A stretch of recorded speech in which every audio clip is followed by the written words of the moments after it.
الله أن يحق الحق بكلماته ويقطع دابر الكافرين ليحق الحق ويبطل الباطل ولو كره المجرمون إذ تستغيثون ربكم فاستجاب لكم أني ممدكم بألف من الملائكة مردفين وما جعله الله إلا بشرى ولتطمئن به قلوبكم وما النصر إلا من عند الله إن الله عزيز حكيم إذ يغشيكم النعاس أمنة وينزل عليكم من السماء ماء لكم به ويذهب عنكم رجز الشيطان ويثبت على قلوبكم ويثبت به الأقدام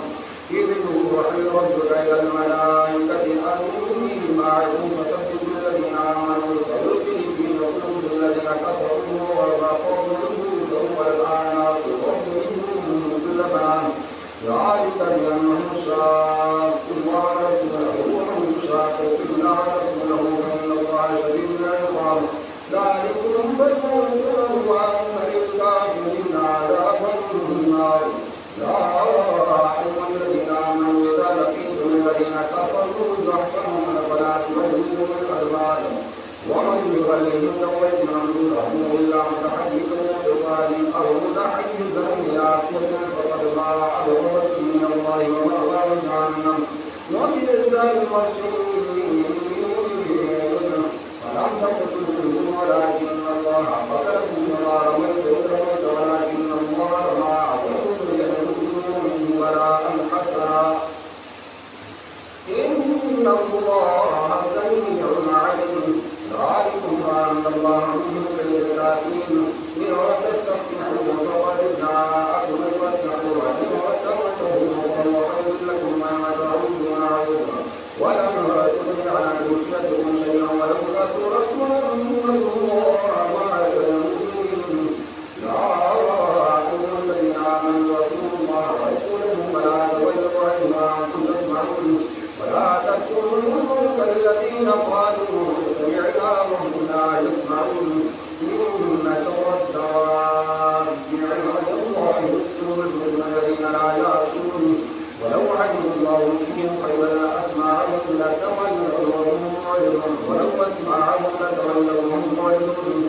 يا أيها الذين آمنوا استجيبوا لله ولرسوله إذا دعاكم لما يحييكم واعلموا أن الله يحول بين المرء وقلبه وأنه إليه تحشرون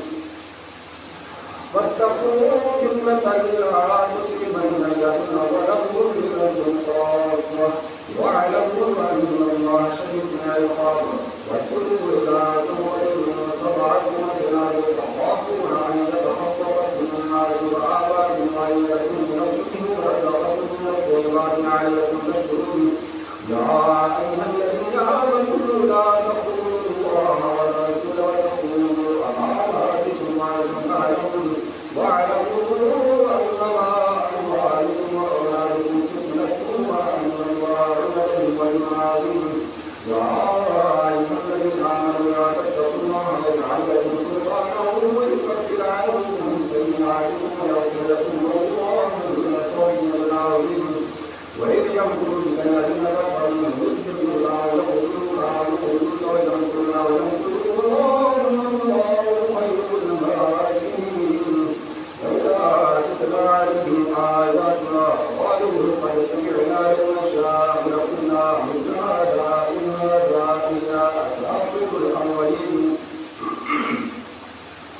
وإذ قالوا اللهم إن كان هذا هو الحق من عندك فامطر علينا حجارة من السماء يأتينا بعذاب أليم وما كان الله ليعذبهم وأنت فيهم وما كان الله معذبهم وهم يستغفرون وما لهم ألا يعذبهم الله وهم يصدون عن المسجد الحرام وما كانوا أولياءه إن أولياء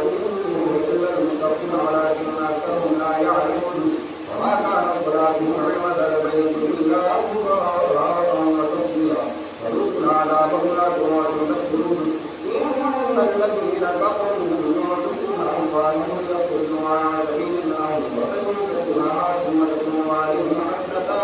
ثم يغلبون الذين كفروا لا يؤمنون